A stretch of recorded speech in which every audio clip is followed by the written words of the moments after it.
would say they have a strong why, like a strong purpose of why they're in pharmacy school. Like if I'm on the committee, I mean I'm not even on a committee, but I can detect bullshit from 10 miles away, man. Like you know those people that like I was at Appy Day the other day, and I was just like, hey, you know what do you imagine a retail experience to be like, you know? And they tell me, oh yeah, counseling, blah blah blah, like MTM, stuff like that. I'm like, okay, now tell me the real reason why what you think, or tell me what you really think. Rotation out of community pharmacies like, and they say similar things. I'm just like, honestly, a lot of the pharmacy chains still work you, and I don't think that's like uh I think like that goes to my point with like bullshit. Like you can sense bullshit from 10 miles away, and I think a candidate that I would really want would be someone who knows how to add value first, right? Like they can add value to the campus. So think about it as a school. School is a business, okay? So I don't want somebody bullshitting me. I want somebody who's truly passionate about something, feels very strongly about something, right? But not only that, like knows why they're going to pharmacy school, and can add value to my campus. So if I'm like let's say if I have money in a pharmacy school, I want that school to grow. I want that school to have a great reputation. Why do I want people? So like I can be like, oh yeah, Tom Brady from the Patriots went to my school, and the other people are like, oh shit, this guy's successful. Maybe I can be successful too. You know what I mean? So you have to think of it as a marketing platform as well. And so that's why they really want great people, is because it makes their school grow and they can make more money off of that, right? So I think that's something I would look for. I don't really know exactly. Like I guess I would have to probably do it and stuff, but um, I would say like have a very strong why, and I don't know. It's kind of like a visceral feeling. Like like I wouldn't. It's a visceral feeling. It's something that you feel, and like you can't bullshit it. You know, like if you have you ever watched those like a video and you're so moved by it, you know, it's the same thing, man. So, did you ever consider opening up your own pharmacy? My friend owns one and he's loaded.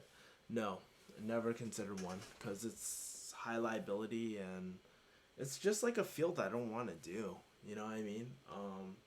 My friend is actually in the middle of opening up her pharmacy, but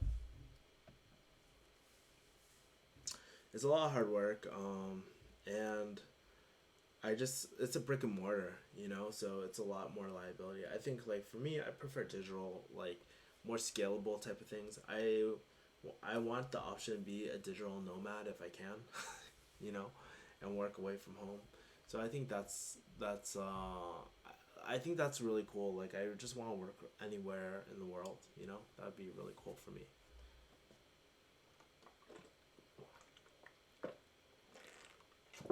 Pedro, Mary Berry. I don't even know if that's feasible. It's hard too. You're competing against huge corporate giants. You really have to find a niche market. You really and like especially with insurance, your reimbursement is as good as like a long time ago. You know. Um, Yo, Kevin, please don't end the stream soon. There's this tons of fun and great info. Thanks for everything. Thank you, Mara Pedrum. Whoa, Kevin, what happened? Stream got knocked out. Probably internet now. No, he's blackout. Yeah, it's his internet connection. Oh my god, stream fucking up. Yeah, he came back. Fuck. Oh my god, I'm so behind. Are you involved in the process of hiring your techs and clerks? I was not involved, but I am now. If hypothetically, if I were to fire my technician, for sure. Not so much the pharmacist, but I could definitely influence it. You know, especially being a top performer too. Like I'm pretty sure I have say about who I want on my team, who I don't want. Other than maintaining GPA, what do you think the best ways to prepare for pharmacy school entry? Um, there's this classic there's this there's this classic term called positioning in marketing, and you want to think of yourself as sort of like uh, a marketer. You're trying to get eyes on you, and you really need to market yourself appropriately, right? And so I think like when you're writing your resume or whatever or CV or something like that, really have a theme to everything. Don't add extra shit that doesn't make sense, and fucking do your research too. I think knowing what a school is all about and being genuinely like applying to schools that you're actually interested rather than applying to everything, so you can put more focus on the schools you want to go to and be more invested into your application and stuff as well. But also, like, I think it really helps having like, don't join the Asian club because it looks good. That's like the fucking worst type of thing you can do. Do something that you actually love. Maybe you do like the Asian club, but you love health, and you know what? Maybe you set up a health fair. I think projects are one of the best ways to. Dude, my eye is fucking red as shit. I think projects are the best way to create credibility factors and to prepare you best for school, because it shows a lot of things, like shows that you're a fucking hustler, you're a leader, stuff like that. Dude, my eye is itching so bad.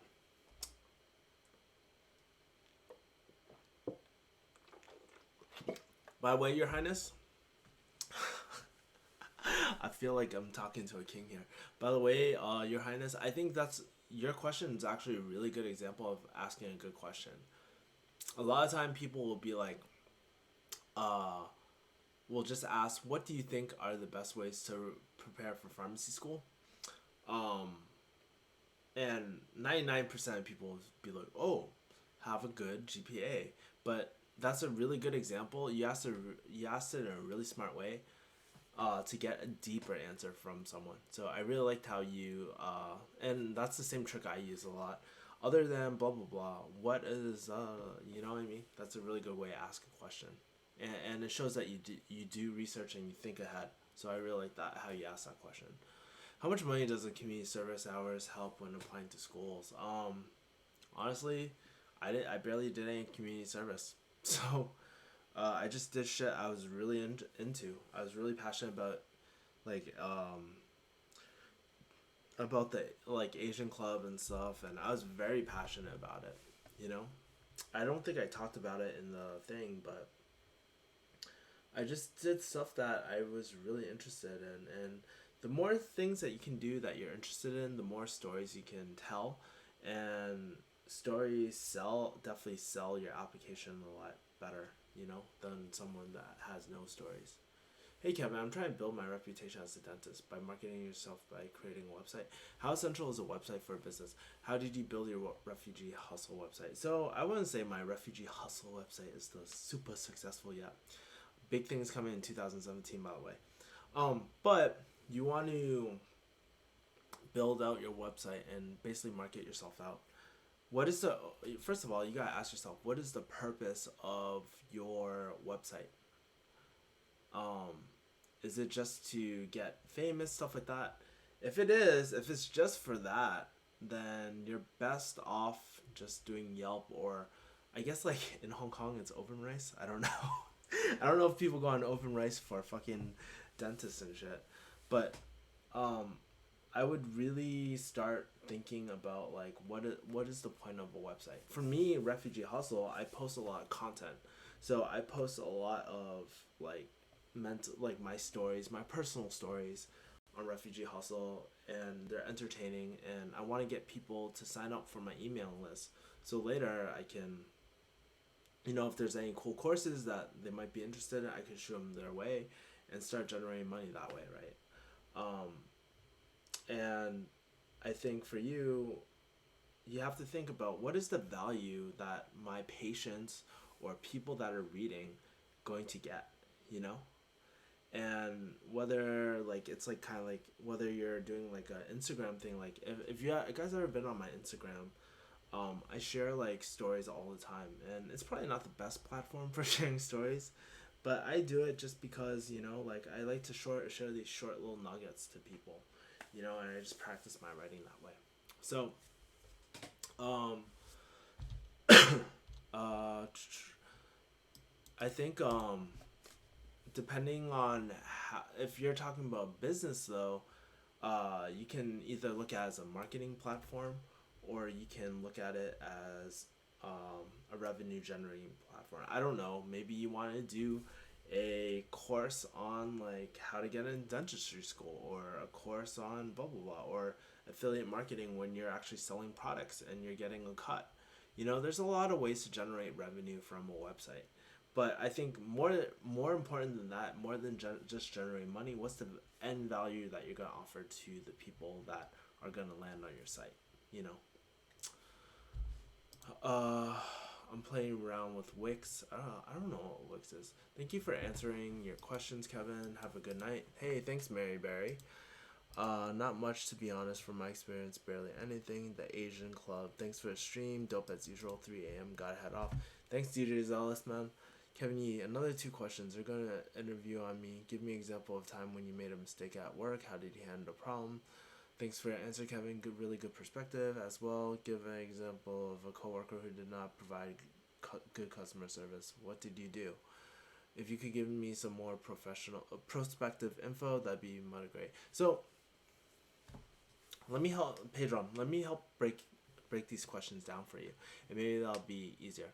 So, I think the first question that you asked, like when you made a mistake at work, they're basically asking you like how do you handle when you make a mistake, you know, or how do you handle fuck ups, because there's always going to be stuff in the pharmacy that's going to go unexpected. They want to know, are you coachable? Like, do you admit like fault? Like, what do you try to better yourself? You know what I mean? That's what the real question for that is. So I guess like if I were to answer that question, made a mistake at work,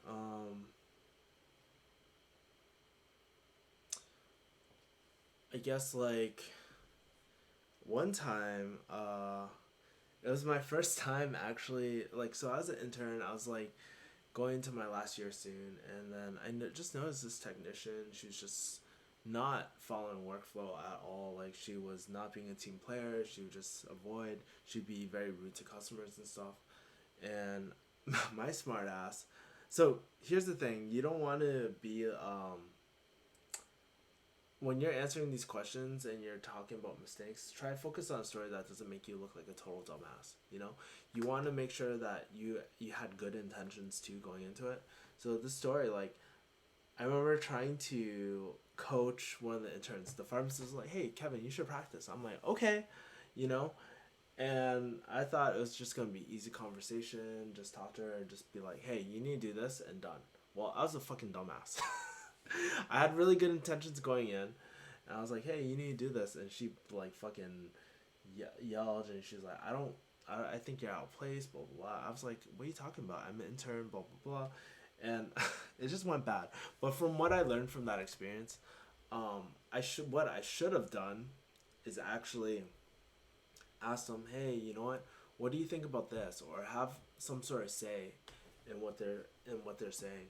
And even before going into conversation, maybe even creating a plan of the main points I want to hit, and expecting some answers that she will probably say, and preparing ahead of time. So those are 2 lessons. So you see, that's like I wouldn't say a really good example, but it's a really short example of how I would answer a question. So you basically you want to let them know your intent of what you want in a conversation, and then you want to tell the story, and then after you want to let them know what you learned from the whole situation and how you made it better. And even better, like, if you can top off the story, be like, "Hey, ever since then, I've really been practicing my interactions with staff and working on my managerial skills, and it's paid off in XYZ," right? So I think that's one way you can answer it. Um, Coworker who did not provide good customer service. They're asking for a leadership type of question. Like they want you to hold on for a second.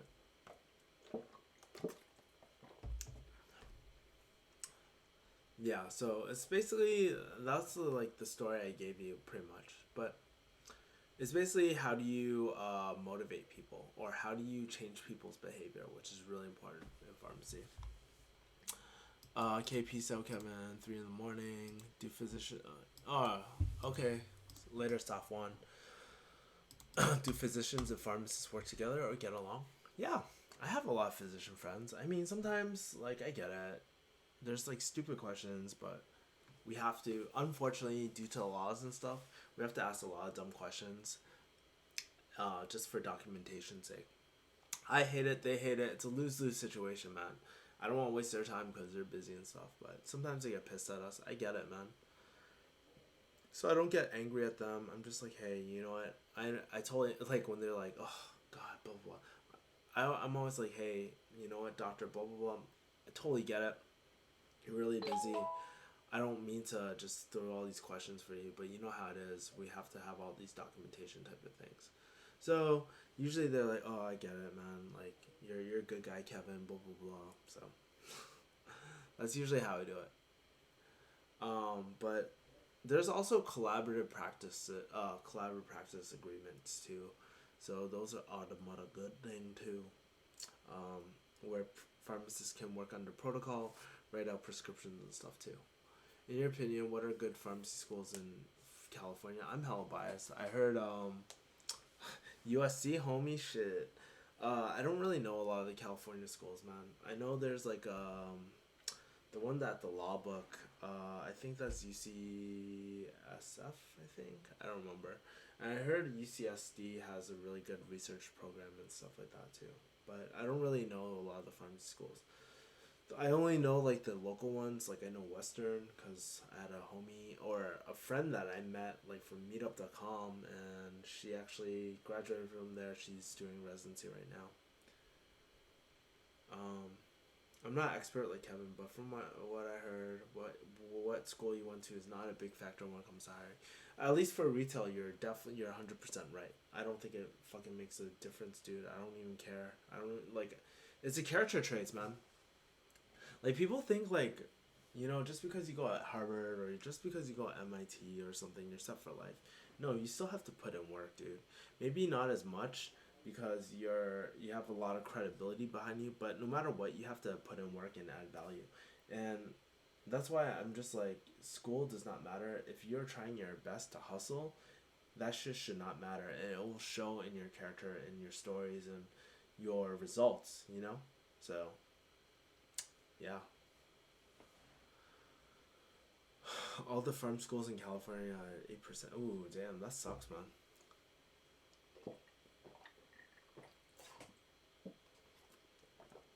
Yeah. So, I guess.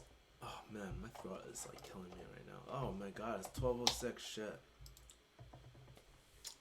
So let's see.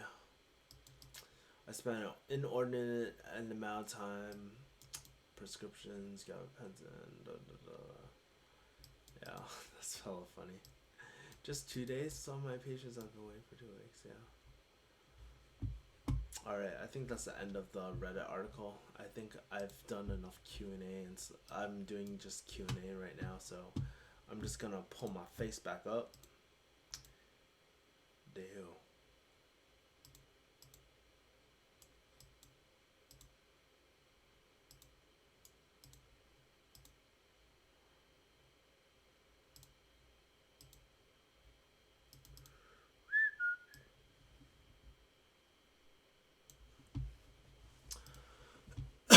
My brother went to Toro for From Day. I actually got into Toro. Or I got interviewed for Toro. I just didn't go because it's so damn far away. Um, Kevin, I wanted to ask you about retail versus hospital farm. What's the reason that made you want to work in retail opposed to hospital just because it's easier to get a job? No, because I thought at the time, and I still feel like this, I'm probably better as a retail pharmacist. Like my skill set is more geared for retail pharmacy. Even though I'm not in love with retail pharmacy, I think I can perform a lot better in retail pharmacy. And sometimes you just gotta ask yourself, how can we add more value? Like which ways can we add more value toward? And I think retail pharmacy for me was just because I've had a lot of experience in it, uh, and I'm fucking good at it. I don't say that as an arrogant prick type of thing, but I think I'm pretty damn good compared to a lot of other pharmacists. But I put in a lot of hard work. Anybody that works with me knows that I put in work. I try to get results. I'm it's not easy, dude. Like I'm telling you right now, if you're a good pharmacist, this shit is not easy. And if any pharmacist says, "Yeah, it's being a pharmacist is easy," like, dude, you're not working hard enough. You are not I want to like I don't know, unless you found some holy grail type of thing. I don't think there's always stuff to do and there's always things to optimize. And I think that's part of what I like about pharmacy too, because there's always things like it challenges sometimes like business and strategy. It challenges me to think in better ways, but it can be very frustrating, like having limited resources all the time and like trying things, having them not work out due to staffing. It really sucks, man. And sometimes you get into that hopeless feeling. And I think if I were to find a pharmacy that had a little more fat and like had better staffing, I'd be a lot happier there for sure. Personally, if I were to continue down the pharmacy path, I'd be more interested in a hospital than opposed to retail. Yeah, most people do. They always say that. Like they start thinking about hospital over retail, and then a lot of my friends they ended up doing retail. You know, I don't think it's necessarily a bad thing. People look down on it, but we get paid more. And, well, at least starting off, we get paid a lot more. And I think like purpose wise, like maybe hospital is a lot worth it. I mean, Brian, like my friend Brian really loves um really like doing his residency. He works for a really good hospital. Like, dude, he loves his job and stuff. All sort of from what I hear, but um yeah. Okay, guys, I think I'm tired. It's 12:10 right now. I need to go to sleep so I can wake up early. All right, guys, I gotta watch some Pornhub and shit. Yeah, no. Hopefully, well, you know what's funny? I didn't even talk about this article at all, but it's cool. Um, yeah, I'm planning like whenever I can't do a a video, I promise that I will do a stream. There will always be something up here this year. I will try my best for sure. I don't know if I'll always have an internet connection as well. But yeah, dude, I think I'm like losing weight too. Shit. Hell yeah. Fuck. All right, dude. Before you go, can you do like a stream schedule? So let me go into this really quickly. Why I don't do a stream schedule. Just because it's a lot of stress for me. I think next time I will try to do. I want to do Sunday maybe. Let's say this. I'll do Sunday on.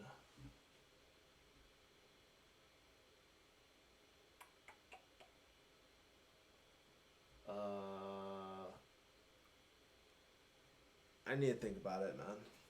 I need to think about it. I really want to do a stream schedule for you guys, but my schedule is so chaotic. It's hard to really give a set time, you know? And I think maybe in the future, what I can do, like maybe 1 or 2 days before, I can just post on my. I can do a quick stream video and just be like, hey, you guess what, guys? We got a stream on this day or something like that. I could probably do that, but I don't think I could be like Sunday at 10 a.m. like every single. My schedule is so fucking crazy. You guys don't even believe. Like, shit. Like, ever since I got back from Vegas, like, it's been nonstop, and I think that's one of the reasons why I've been feeling very negative recently. Um, yeah, of course. Uh, Probably I'll live stream on Sunday for sure, or maybe I can like do, yeah. I'll probably do Sunday sometime, or I'll just like broadcast it on YouTube, and I'll let you guys know sometime. All right, guys. Anyways, gotta go sleep, man. I'm really tired. See you guys tomorrow. Peace.